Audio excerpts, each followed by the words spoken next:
In this guide, I'm going to show you guys how can you download your digital membership card on Costco app. Let's get started. First, it's important to know that the digital membership card is not downloaded as a separate file. It's available directly within the official Costco wholesale app. So launch the app, make sure you are signed in. If you don't have an online account yet, register using your membership number and personal information.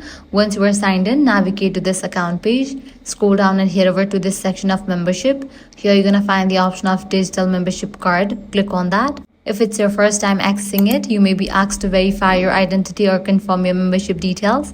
After verification, your digital membership card will appear on your screen, complete with your membership barcode, which you can use for warehouse entry, checkout, and other eligible Costco services. Since the card is stored inside the Costco app, you can access it anytime by opening the app and navigating back to the digital membership card section. So that's it. This is how you can easily access your digital membership card in Costco app. If this guide helped you out, do not forget to like, share, and subscribe.